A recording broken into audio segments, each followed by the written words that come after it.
আসসালামু আলাইকুম। আমি বিরুল ফলক ফাউন্ডেশনের একজন সদস্য। আপনারা ইতিমধ্যেই অবগত আছেন যে আমরা বিরুল ফলক ফাউন্ডেশন থেকে দক্ষিণ কেরানীগঞ্জের বনগ্রাম এলাকায় একটি মসজিদ স্থাপনের উদ্যোগ গ্রহণ করেছি। আপনাদের আন্তরিক সহযোগিতা এবং দোয়ার মাধ্যমে আমরা ইতিমধ্যেই কাজ অনেকটুকু এগিয়ে নিয়েছি। চলুন আজকে আমরা সেই কাজের অগ্রগতি একটু পর্যবেক্ষণ করি।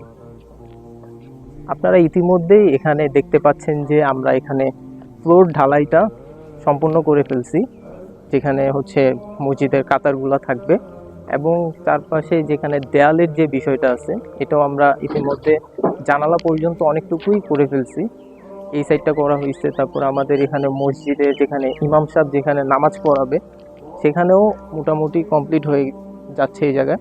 এখানে হচ্ছে ইমাম সাহেবের রুমটা থাকবে, এখানে ইমাম সাহেব থাকবে, ওখান থেকে হচ্ছে মুসল্লিদের সাথে তিনি কথা বলবে যদি কারো সমস্যা হয় বা কোনো সমাধানের প্রয়োজন হয়।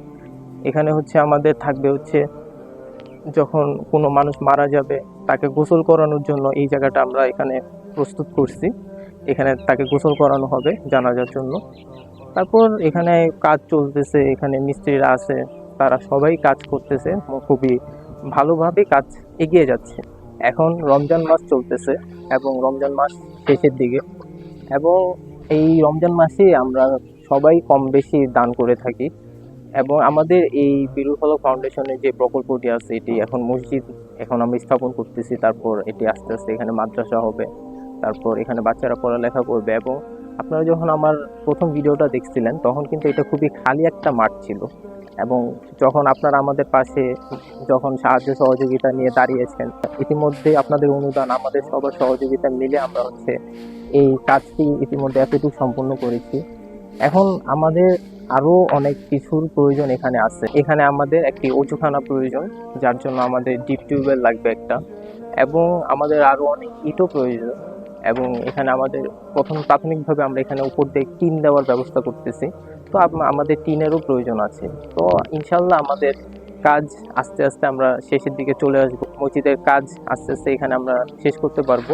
আমরা যখন বিরুল ফলক ফাউন্ডেশন থেকে এই মসজিদ স্থাপন করার কার্যক্রম শুরু করেছিলাম তখন অনেকেই দেশে এবং দেশের বাইরে থেকে অনুদান পাঠিয়ে আমাদের পাশে দাঁড়িয়েছিল, এবং তারা তাদের অনুদান দিয়ে, তারা তাদের দোয়া দিয়ে, এবং তারা আমাদেরকে অনেক সময় অনুপ্রেরণা দিয়েও আমাদের পাশে ছিল, যাতে আমরা এই মসজিদের কাজটি সুষ্ঠুভাবে সম্পন্ন করতে পারি।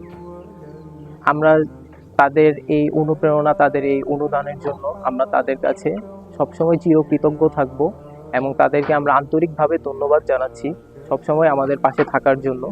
আশা করি আপনারা মসজিদের কাজ শেষ হওয়া পর্যন্ত আমাদের পাশে থাকবেন, এবং আমরাও খুবই সুন্দরভাবে মসজিদের নির্মাণ কাজ শেষ করতে পারি এবং এলাকার মুসল্লিদের এখানে নামাজের ব্যবস্থা আমরা করতে পারি ইনশাআল্লাহ। আসসালামু আলাইকুম।